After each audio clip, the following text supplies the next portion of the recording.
1942년 11월 28일은 미국의 보스턴시에 모든 젊은이들이 그토록 손꼽아 기다리던 날 아침이 밝았습니다. 왜냐하면 역사상 가장 화려하고 가장 호화로운 클럽이 오픈하는 날이기 때문에 그렇습니다. 무려 1000명이 들어갈 수 있는, 1000명이 한꺼번에 춤을 출 수 있는 그런 나이트 클럽입니다. 가보셨어요? 나이트? 자, 그러나 이 흥분과 환희가 공포와 절망의 아비규환으로 바뀌는데 채 5시간이 걸리지 않았습니다. 화재 사고가 벌어졌고 미국 역사상 두 번째로 가장 참담한 화재 사고가 납니다. 무려 492명이 사망하고 130명이 부상을 당해요. 아침부터 이런 얘기해서 죄송합니다만 소방관과 그 옆에서 술을 마시던 휴가 중인 군인들이 아니었다면 저 130명마저도 구할 수 없는 큰 참변이 되었을 것입니다. 자, 근데 성도 여러분, 문제는 저 큰 대형 사고 이후가 더 큰 문제입니다. 아까 492명이 구조되었다고 했잖아요. 그들이 일상을 살아가질 못합니다. 폐쇄공포증, 트라우마, 충격으로 일상으로 복귀하지를 못해요. 그리고 스스로 생을 마감하는 자들이 우후죽순으로 나옵니다. 남편을, 아들을 잃은 가족들은 마찬가지예요. 상실감과 대인기피증과 우울감 내지는 우울증으로 세상에 가족들조차도 인생을 중단한 자들이 속출하기 시작합니다. 보스턴시가 가만히 있을 수가 없잖아요. 이들을 회복시키기 위해서 어떻게 이들을 회복시키나 애를 씁니다. 큰 고민 가운데 다양한 방법을 찾기 시작했는데 도움의 손길들이 나타나기 시작했습니다. 첫째, 이 사고 전문 분석가들이 이 구조자들을 만나기 시작합니다. 인터뷰를 해요. 당신의 그 상처의 깊이가 얼마나 큰지, 어떤 어려움이 있는지, 그 근본적인 원인을 위해서 막 인터뷰를 합니다. 귀하잖아요. 그다음 잘 생각하셔야 돼요. 얼마나 도움이 될까요? 두 번째는 조언가들이 집집마다 찾아갑니다. 산책을 좀 하셔야 됩니다. 여행이 도움이 돼요. 음악을 들으니 훨씬 더 상쾌해집니다. 하면서 다니면서 이렇게 하십시오, 저렇게 하십시오 조언을 합니다. 자, 얼마나 도움이 되었을까요? 그러나 세 번째, 마지막으로 결정적인 세 사람이 등장합니다. 그 이름은 린드만, 카플란, 파라드, 이 세 사람입니다. 이 세 사람을 여러분 모르시지만 이들이 한 일은 주목하시기를 바라요. 자, 제일 먼저 정신과 의사였던 헨리 린드만과 제란드 카플란이 세상에 이 구조자를 한 번 만나는 게 아니라 여러 차례 만나는데, 우리 교회 상담사들 계시죠? 상담 한 번 하는 거 굉장히 어렵습니다. 그래서 정해져 있잖아요, 시간이. 지금 이런 진료나 상담이 아니라 이 린드만과 카플란은 그들과 함께 산책을 합니다. 때로는 식사에 초대합니다. 함께 울어줍니다. 한마디로 의사로서 만나준 게 아니라 친구로 만나준 거예요. 그리고 돌봐줍니다. 그러면서 이들에 대한 속마음들을 막 깨알같이 적기 시작합니다.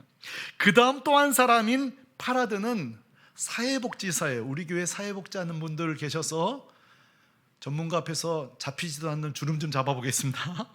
이 파라드는 뭘 했느냐, 이 린드만과 카플란이 해놓은 정리된 내용을 가지고 이렇게 도우면 되겠구나, 이 사람은 이렇게 도우면 되겠구나. 그래서 여러분, 이때 나온 게 사회복지학에서는 저도 몰랐어요. 굉장히 중요한 개념인 위기 개입 프로그램이 여기서 만들어졌다고 해요. 저는 잘 몰라요. 나중에 복지사한테 물어보세요. 제가 이야기를 해요. 이 단계 만계마다 어떻게 개입하고 구체적으로 도와줄 것인가 하는 거예요. 자, 그래서 보세요. 린드만, 카플란, 이 파라드가 자신의 직업을 가지고 이름을 뒀다가 안 되겠다 싶어서 웨즐리 회복기관이라는 아예 단체를 만든 거예요. 근데 여러분 들어보세요. 놀라운 일이 벌어집니다. 이 단체를 통해 구체적으로 친구가 되어주고 돕자 그만 살기로 결심했던 자들이 생애의 소망을 갖게 됩니다. 죽음만 생각했던 자들이 하나 둘 일상으로 복귀하는 놀라운 일이 벌어져요. 성도 여러분, 제가 여러분에게 정말 중요한 질문을 할 차례가 됐습니다. 죽음만 생각하던 이들이 다시 살 수 있도록 한 것은 누굽니까? 다시 말해서 실제 누가 이들을 살렸습니까? 누가 진정한 구원자입니까? 여러 가지 도움의 손길이 있었잖아요. 당신의 아픔의 깊이를 분석해 주는 사람이 있었잖아요. 그들이 진정한 구원자입니까? 산책을 하세요, 음악을 들으세요, 이런 좋은 아이디어와 조언을 가진 사람이 구원자입니까? 진짜 이들을 살린 것은요, 산책하세요가 아니라 함께 산책해 준 자들입니다. 음악을 들으세요가 아니라 함께 음악을 들은 사람입니다. 이런 영양제를 먹으세요가 아니라 함께 식사를 내주고, 위기 단계에 따라 단체를 만들고 도와준 린드만, 카플란, 파라드, 세 사람이에요. 성도 여러분, 오늘날도 마찬가지 아닙니까? 오늘날도 우리 주변에는요, 우리에게 내가 도와줄게, 내가 그 문제 해결해 줄게, 수많은 분석가들이 있습니다. 그렇죠? 조언가들이 있습니다. 근데 한번 생각해 보세요. 진짜 우리가 힘들 때, 정말 우리가 힘들 때 진짜 필요한 건 뭐예요? 좋은 아이디어 담긴 책이에요. 진짜 우리가 세상 소망 없을 때 우리에게 필요한 게 뭐예요? 뭐예요? 친구예요. 벗이에요. 오늘날 우리 속으로 들어와서, 우리 아픔 속으로, 우리 속에 들어와 해결해주는 그들이 바로 진정한 구원자예요. 자, 저는 오늘 설교 시간 내내 이 질문 한번 따라해 보실래요? 누가 진정한 구원자인가? 이 질문을 계속 드릴 거예요. 이거 굉장히 유용한 질문이에요. 한번 이렇게 볼 수 있죠. 오늘 본문에도 이 질문을 던져볼 수 있어요. 오늘 본문을 향해서 이 본문 속의 사건도 누가 진정한 구원자인가 말입니다. 왜냐하면 그 보스턴의 대형 화재가 큰 문제가 생긴 것처럼 오늘 본문에도 사실 큰 사고가 벌어지고 있잖아요. 뭐예요? 블레셋이 이스라엘을 쳐들어온 거예요. 오늘날 같으면 유엔이라든지 중재기관이 있어요. 그러나 고대 전투는요, 죽거나 살거나 둘 중 하나예요. 중립이 없어요. 포로가 되거나 포로가 잡거나, 모든 몰살하거나 모든 걸 차지하거나. 그러므로 고대 전투는 죽음과 생과 사예요. 그러니까 지금 블레셋과 이스라엘이 전투라는 절대절명의 큰 위기를 맞이하고 있어요. 자, 제가 질문할게요. 오늘 본문 속에 진짜 구원자는 누굽니까? 오늘 본문 속에 진짜 구원자는 누구예요? 자, 목사님 그 뻔한 내용 지금 5번째 설교하시는데 다윗이죠? 뭐 그럴 수 있죠. 그러나 한번 잘 생각해 보셔야 돼요. 진짜 이 위기 앞에 의외로 구원자가 없습니다. 제가 그 보스턴시에서 있었던 다양한 손길들을, 그 예를 오늘 본문에 제가 적용해 볼 텐데요. 오늘 본문에도요, 다양한 구원자들이 나오더라고요. 한번 제가 소개해 볼게요. 첫 번째로 오늘 본문 속에도 분석가가 있더라고요. 그렇죠? 이 전쟁이 얼마나 위험한지 분석하는 사람이 있는데, 아마 고대 전투이기 때문에 이랬을 거예요. 전투가 누가 지금 침공한다 그러면 항상 파수꾼을 보냅니다. 저기 지금 어디까지 왔습니다. 저들의 적들의 규모는 이렇습니다. 저들이 무기는 뭡니다. 철기 문화를 받아 벌써 마차가 있습니다. 그렇죠? 그래서 거기에 따라 응대하게 돼 있죠. 오늘 말씀 3절에 보면요, 누군가 파병됐던 것 같아요. 위치를 잘 알고 있습니다. 분석을 했어요. 블레셋 사람들은 이쪽에 섰고 이스라엘은 저쪽에 섰고, 중간에 골짜기가 있구나. 참 좋은 분석이죠. 또 누군가는 무기를 잘 분석하고 왔더라고요. 5절 보면은 노투구를 썼고 비늘 갑옷을 입었으며 갑옷의 무게가 세고 창자루는 배틀 같고, 7절에 보니까, 그렇죠? 지금 얼마나 분석을 잘 해놓고 있어요. 이 블레셋에 대해, 이 골리앗에 있어서 굉장히 잘 분석이 되었습니다. 그럼 제가 묻겠습니다. 좋은 분석이 이 이스라엘을 구할 수 있습니까? 이 문제를 잘 파악했다고 구할 수 있습니까? 천만에요. 두 번째, 오늘 본문에 대안을 내는 조언가도 있는 거 아십니까? 이 문제를 이렇게 해결해 봅시다 하고 제안을 하는데, 그 누구냐면 사울입니다.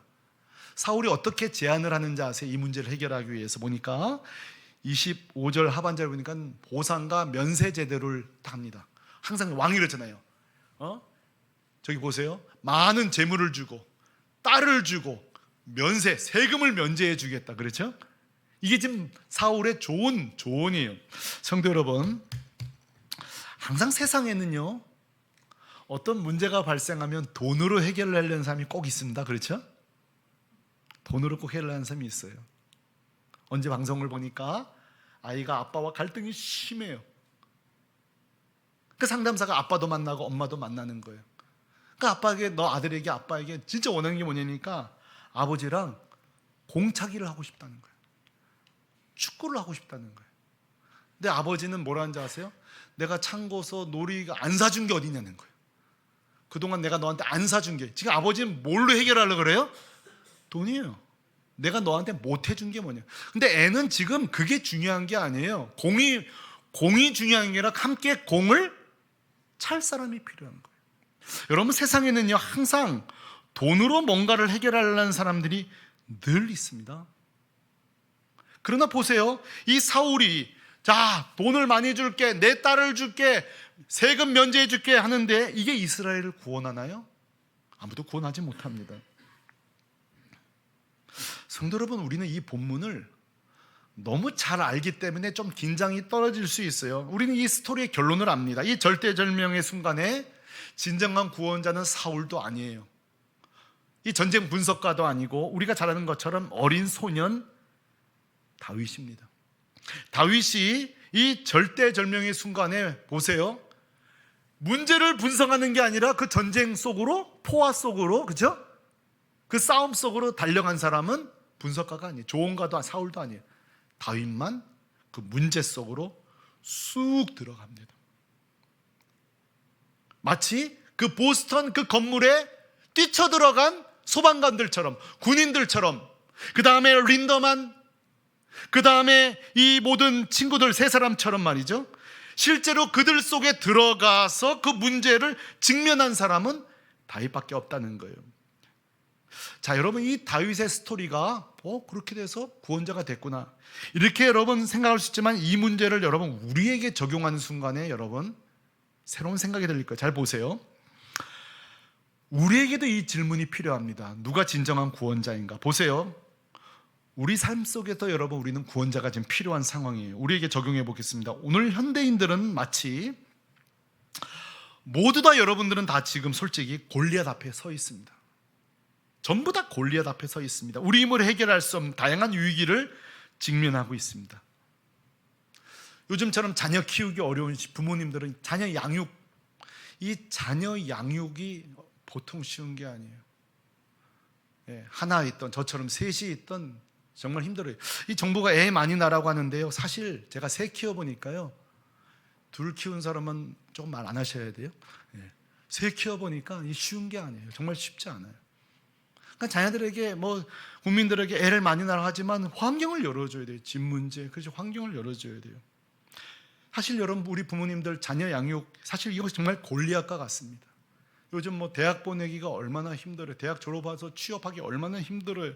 결혼시키는 것까지 우리 부모 역할이요, 점점 지금 다 우리처럼 다 골리앗 같아요. 여러분, 요즘은요, 보세요, 믿음에도 위기가 오고 있는 거 아세요? 믿음에도 위기가. 제가 아는 친밀한 목사님 자녀는요, 예수를 믿지 않아요. 목사님 아들이에요. 예수를 믿지 않아요. 제가 깨달은 게 있어요. 목사 딸들 아들이라고 예수 믿는 게 고마운 일이구나. 제가 그래서 우리 애들한테 자주 고맙다는 얘기해요. 정말 고맙다. 너 예수 믿는 게 나 고맙다. 여러분, 오늘 집에 가서 애들 보고 교회 갔다 와서 안 와서 야단만 치지 말고, 야, 너 교회 갔다 왔냐? 고맙다. 꼭 하시길 바랍니다. 남편이 좀 졸고 이럴지라도, 그래 졸아도 와서 주니 감사하다. 물론 계속 졸면 안 되겠지만, 그렇죠? 여러분, 이건 믿음의 위기 시대, 이 믿음의 골리앗이 우리 앞에 서 있습니다. 노년에도 우리가, 여러분, 노년이란 세월 자체가 여러분 우리가 골리앗 아닙니까? 하나 걸러 좀 아팠다 하면 암이니까, 혹시 또 병원에서 여러분 우리 진찰할 때 조금만 오래 하면 겁나요, 안 났나요? 후딱 끝나야 되는데 조금 막 이렇게 더 깊이 보면은 뭐가 보여요? 저도 모르게 막 질문해요. 그러면 비계가 많아서요 이러지. 근데 이제 뭐가 보이는 줄 알고 그때 막 뜨끔뜨끔 하는 거예요. 여러분, 치매의 두려움. 여러분, 또 우리 노후 준비의 두려움. 여러분 사실 우리 다 지금 골리앗 앞에 서 있지 않습니까? 사실 지금 다 절규하고 있어요. 우리 청년들 절규하고 있어요. 항상 말하지만 대학 마쳤는데 직장이 없던 시절이 우리가 있었나요? 저희 때만 해도 직장 두세 개 중에 뭐 하나 고를까 이러고 우리 직장 갔단 말이죠. 여러분 지금 공부 마쳤는데 이 대한민국 역사상 일할 수가 없다니요. 지금 모든 세대가 절규합니다. 누구 구원자 없어? 진정한 구원자 없어? 우리 여러분 이렇게 질문을 해요. 근데 여러분 보세요. 이런 위기가 왔을 때 어디 구원자 없어? 이 질문을 할 수 있는 게 은혜입니다. 잘 생각하셔야 돼요. 내 인생에 위기가 왔는데 그로 인하여서 내가 정신이 벌떡 뜨어져서 잊고 살았던 하나님을 다시 찾게 된다는 거, 정말 기도를 잊고 살았는데 다시 기도할 마음이 들게 된다는 거, 이건 은혜입니다. 왜? 그러지 않은 분들이 너무 많으니까. 뭐 언젠가 해결되겠지, 언젠가 뭐 시간 되면 되겠지, 뭐 내 노후 뭐 어떻게 되겠지. 정말 위기에 절규가 오는데도 어디 구원자 없어? 하나님을 찾지 않는 시대를 우리는 살고 있습니다. 저는 그래서 성도가 가정에 위기가 온 것도 문제지만 전 더 큰 위기가 뭔지 아세요? 위기가 왔는데 그 위기 때에 하나님을 찾지 않는 게 진짜 위기인 거예요. 가정에 어려움이 왔는데 그게 하나님의 그 초대장이거든요. 근데 그 순간에 하나님조차 이 구원자를 사유하지 않는다는 게 진짜 위기인 거예요. 잘 보세요. 다윗이 골리앗이 쳐들어왔을 때에 모두 다 절망하는데요, 좀 새로운 발상을 다윗이 합니다. 자 보세요. 46절을 여러분 잠깐 읽어볼 텐데, 지금 이 골리앗과 블레셋 앞에 이스라엘이 멸절될 상황이거든요. 이 절망의 순간에 다윗은 굉장히 긍정적인 구원의 기회로 삼아요. 제가 읽습니다. 오늘 여호와께서 너를 내 손에 넘기시리니 내가 너를 쳐서 내 목을 베고 블레셋 군대의 시체를 오늘 공중의 새와 땅의 들짐승에게 주어. 그 다음부터는 같이 읽으세요. 시작. 온 땅으로 이스라엘에 하나님이 계신 줄 알게 하겠고. 한 번 더요. 온 땅으로 이스라엘에 하나님이 계신 줄 알게 하겠고. 아멘. 지금 무슨 말이에요? 우리 이스라엘에 위기가 왔는데 이것 때문에 하나님이 역사하실 것이고 온 땅이 하나님이 우리 가운데 계신 것을 알게 될 기회가 왔다는 거예요. 할렐루야. 이런 생각을 우리가 할 수 있어야 되는 거예요. 성도는. 아하, 이번에 시험 안 됐네. 이번에 시험에 됐네. 이번에 취업 됐네, 안 됐네. 여러 가지 상황이 다가와요. 이번에 좀 병이 좀 또 걱정이 되네. 그때 이렇게 말할 수 있어요. 내 어려움을 함께 하신 하나님을 통해 우리 친지가 여호와를 알게 하기를 원합니다. 이 선포 말이에요. 이 46절을 우리는 그동안 너무 지나쳐 왔어요. 그냥 다윗이 골리앗을 넘어져 죽였구나, 그게 끝이 아니에요. 다윗은 큰 계획이 있었어요. 이 사건을 통해 이 위기 속에서 하나님의 하나님 되심이 온전히 될 것이다. 사랑하는 성도 여러분, 그러므로 여러분 제안합니다. 혹시 인생의 골리앗을 만나셨습니까? 오늘 그래서 여기 나오신 분 계세요? 진정한 구원자 하나님을 만날 기회가 된 줄로 믿습니다. 진짜 다시 기도가 회복되어지고 다시 주님을 향한 우리의 그 열망이 새로워지는 기회가 된 거예요. 제가 아는 그 기아 자동차 초고속 승진하는 집사님, 정말 가장 연소하게 승진하던 분이요, 급성 간염으로 입원하게 됩니다. 자기가 맡았던 프로젝트를 후배에게 빼앗겼습니다. 발령받기로 했던 회사 그 지역도 가지를 못했습니다. 병실에서 우득하니 간 수치만 떨어지기만 기다리니 떨어질 수 없는 동안 자기는 회사로부터 잊혀집니다. 근데요, 그님이 그 병실에서 예수님을 인격적으로 만나게 됩니다. 그 장모님 아들이에요. 그분이 저에게 그럽니다. 목사님, 내가 승진도 중단되었고 발령도 중단되었고 이제 후배들에게 앞질름 당했지만 나는 후회 없습니다. 예수님을 만났습니다. 예수님 만났다는 거예요. 예수님 만났다는 거. 그러고 나서 지난 18년 동안의 자신의 직장 생활을 보니까 이런 말을 했대요. 안 죽은 게 다행이네. 이 과로사로 안 죽은 게 다행이더래요. 주일도 모르고 쉼도 모르고 내가 안 죽은 게 다행이다 싶더래요. 진짜 위험한 천만의 인생을. 여러분 보세요. 그 급성 간염을 통해 온 땅으로 자신 인생에 하나님이 계신 것을 발견한 거예요. 지난번 청년부에 특강 왔던 제 제자 집사님 김동일 집사님, 그 손영원 목사님 외손자가 청년부 왔다 갔는데 이번에 작년부터 예수님을 다시 만난 이유가 뭐예요? 건물 짓다가 사기당한 거예요. 23억이에요. 23억 부도가 난 거예요. 그러고 나서 주님 앞에 매달리면서 이게 하나하나 해결되는 거예요. 자 보세요.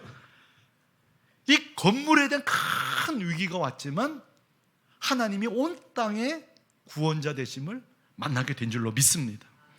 여러분 저는요 어린 시절부터 가난도 했지만 뭐 하나 이렇게 순조롭게 넘어간 적이 없어요. 하나 믿고 있었던 허리도 제가 다쳤죠. 다쳐서 오랫동안 누워있죠.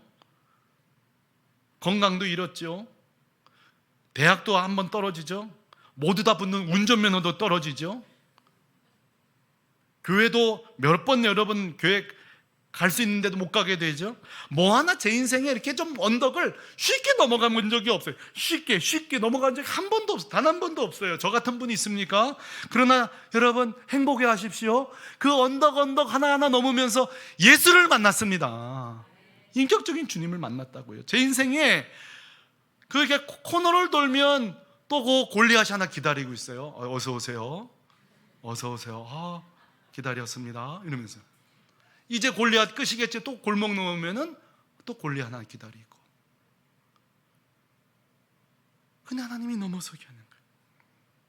그래서 위기가 축복이라는 말이 근사한 말이 아니라 저는 체험을 한 거예요.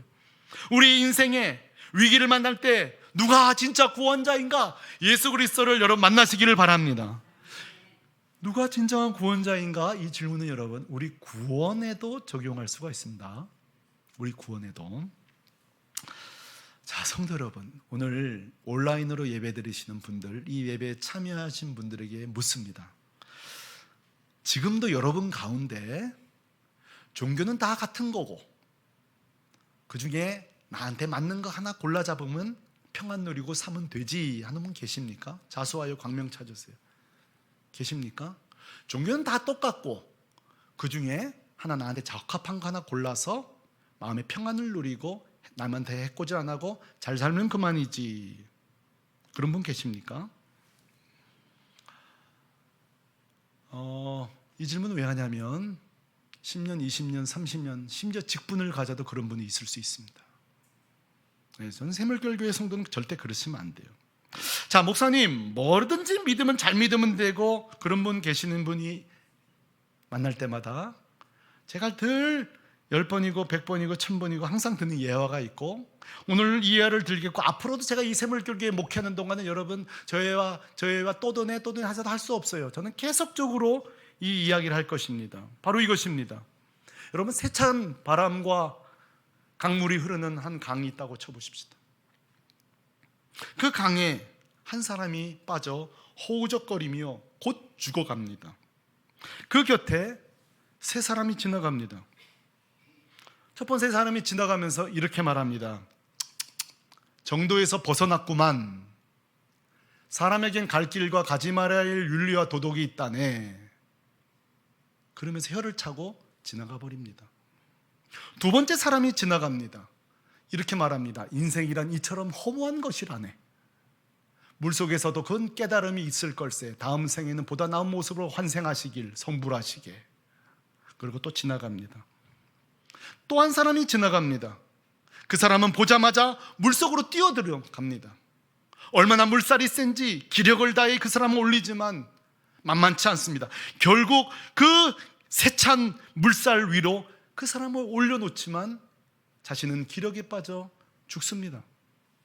여러분 계속 이 질문을 드린다고 했죠. 누가 진짜 구원자입니까? 여러분 누가 구원자입니까? 당신이 왜 그 강물에 빠졌어? 분석해 주는 자입니까? 다음에는 꼭 빠지지 않길 바라오. 그런 자입니까?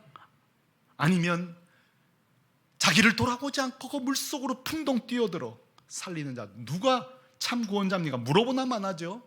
여러분, 첫 번째 사람은 누굽니까? 바로 유교 종교입니다. 도덕과 질서의 종교. 정도만 걸으면 인생이 바른 길만 가면 되지. 도덕과 질서의 종교 유교입니다. 두 번째 사람은 바로 깨달음의 종교 불교입니다. 그러나 여러분, 우리가 믿는 기독교는 무엇입니까? 우리의 힘찬 죄악의 물결 속으로 풍덩 뛰어 들어오신 분입니다. 야, 너 왜 이렇게 죄가 많냐? 너 지금 몇 번째야? 그런 거 없어요. 우리의 죄악의 물결 속으로 뛰어 들어오십니다. 뛰어 들어오십니다. 그리고 그 십자가에서 내가 죽을지언정 우리를 위해 물과 피를 다 쏟으시고 우리를 건져주시고 구원하시고 대신 죽으신 분이 누구십니까? 여러분, 누구십니까? 예수 그리스도. 예수 그리스도. 여러분, 다시 묻겠습니다. 세상의 종교가 똑같습니까? 뭐든지 하나 골라 잡아서 바르게 살고 정도를 걸고 깨달음을 갖고 착하게만 살면 되는 것입니까? 천만에요. 천만에요. 죄가 해결되지 않는데.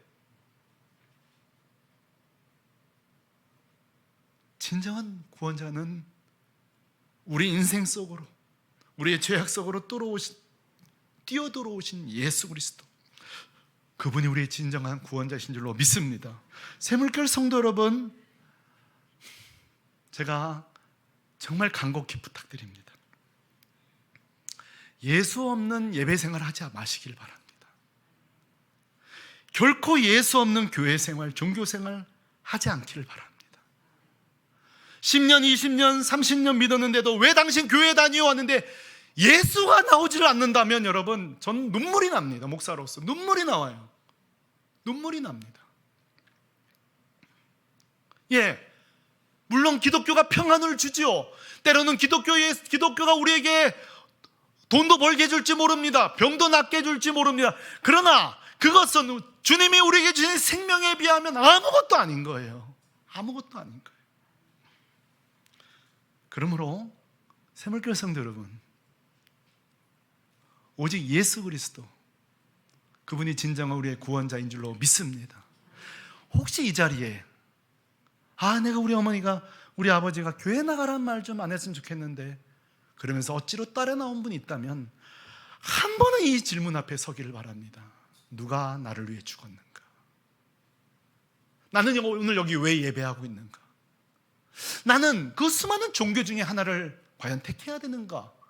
왜 저 젊은 목사는 저 앞에서, 바꾸겠습니다. 젊지 않으니까 그냥 저 목사는, 제가 옛날 생각이 나서, 왜 저 목사는 맨날 입만 열면 예수를 강조하고 있는가? 제가 여러분 너무 원통스러워서 그래요. 제가 주 앞에 섰을 때에, 야, 이 목사, 너 새물결 성도 중에 저 성도도 예수 몰랐던 거 알고 있었냐? 저 직분자도 예수 몰랐던 거 알고 있었냐? 묻는다면 제가 뭐라고 하겠어요? 우리가 인생의 골리앗을 만났다는 건요, 참 구원자 예수 그리스도, 내가 진짜 왜 신앙생활 하는가? 그 주님을 인격적으로 만나는 절호의 기회입니다. 이 위기라는 단어의 헬라어가 크리세라는 말이에요. 크리세. 제가 이번 연구하면서 놀라운 걸 깨달았는데, 이 크리세라는 말이 헬라어로 전환점이란 단어 뜻이 있더라고요. 전환점. 네? 그렇죠? 전환점. 또 하나가 중요한 결정이라는 말이 있어요. 그러니까 뭐예요? 위기가 그 인생에 뭘 만든다는 거예요? 전환점을 만든다는 거예요. 중요한 결정을 준다는 거예요. 한문 잘 하시는 분들, 저 위기할 때 기자 옥편 찾아보시면 세 번째에 기회 기자예요. 기회 기자. 그러니까 그 세 번째를 차용하면 위험한 기회가 되는 거예요. 그렇죠? 우리 삶이 위험하지만 어떤 기회예요? 참 구원자 예수를 만나는 기회가 될 줄로 믿습니다. 이 중에 이런 분 계실지 몰라요. 나는 이미 목사님 예수를 믿는데요, 오늘 이 설교가 저에게는 그렇게 자극이 되지 않는다. 나는 이미 예수 믿고 있거든요. 언제까지 저 설교하시려나? 언제까지 초신자 설교하시려나? 이런 분에게 제가 말씀드립니다. 여러분이 예수를 나의 주와 구세주 영접했다면 그 증거가 있습니까? 그 증거는 이것입니다. 정말 예수님을 나의 진정한 구원자로 모시고 사는 삶은 삶의 소망이 있습니다. 삶에 뭐가 있다고요? 소망이 있습니다. 그 다윗이 뭐라고 말하죠? 너는 창과 검과 단창으로 나아거니와, 다윗은 고백 좀 들어보면 난 뭘로 나간다고요? 만군의 여호와의 이름으로. 자, 보세요. 지금 앞, 뒤, 좌우 블레셋 군대로 꽉 가득 차 있잖아요. 절망이잖아요. 근데 정말 주님이 주인 되신 삶, 정말 주님이 왕 되신 사람은 뭐라고 선포해요? 오너라, 들어와, 들어오라고. 나는 만군의 여호와의 이름으로 나가노라. 자, 오늘 이 설교에서 제외될 생각하지 마세요. 여러분이 삶 속에서 정말 진정한 구원자 예수를 모시고 살고 있습니까? 그렇다면 소망으로 사시길 바랍니다. 두 번째로, 진정한 예수를 소망으로 삼는 사람은요, 예배에 기쁨이 있습니다. 그렇게 찬양할 수 없어요. 그렇게 눈 감고 계실 수 없어요. 찬양 인도가 오늘 좀 신나면 좀 치다가 오늘 제법 잘하는데 그러면 좀 천천히 해. 그럴 수 없어요. 오늘 설교가 좀 준비 잘 됐네. 그 사람에게 방해받잖아요. 그 찬양이 시작되고 대표 기도에 들어가면서 막 그 나를 위해 구원하신 주님을 생각할 때 예배에 기쁨이 있어요. 여러분, 예배에 기쁨이 있으십니까? 없다면 회복하시길 바랍니다. 회복하셔야 돼요. 그리고 주님과 막 교제하고 싶어져요. 어제도 제가 이렇게 지하실에 뭘 가지러 가는데 한 사역자가 혼자 찬양하면서 막 기도하고 찬양하고, 내가 얼마나 마음이 기쁜지. 누구냐고요? 저는 아닙니다. 누구 그 중에 하나겠지? 그냥 기쁨이 너무, 하나님 기뻐하시겠구나. 저 형제를 하나님 기뻐하시고. 여러분, 그거예요. 뭐 예배 시간 또 왔나, 이게 아니라 자기 개인 인격적인 예배 시간이 있는 거예요. 이게 뭐예요? 정말 참 진정한 구원자 예수를 모시고 사는 인생이에요.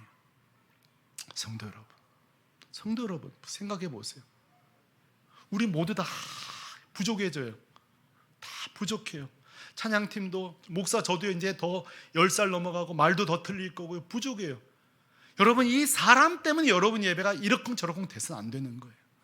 우리가 예수 주인 되신 우리 주님 때문에 우리가 예배에 기쁨이 있고 삶의 소망이 있고 주님과 1:1 교제가 있는, 그게 바로 인격적으로 진정한 구원자를 모시고 사는, 만난 사람의 특징인 줄로 믿습니다. 저는 특별히 오늘 이 젊은이 여러분, 절대 여러분 포기하지 마세요. 골리앗 한 입거리 주님 붙잡고 살면 한 방으로 날아가는 거 걱정하지 마. 당당하게 사십시오. 성도 여러분, 기도 제목 이렇게 올라온 거 보니까 어려움 많으신 분들 많습니다. 좋은 날이 왔습니다. 주님을 진하게 만날 기회가 왔습니다. 이 가을에 참 구원자 예수 그리스도, 오직 예수님 꽉 붙잡고 다 골리앗 무너뜨리는 여러분 되시기를 우리 주 예수 그리스도 이름으로 축원합니다. 축원합니다.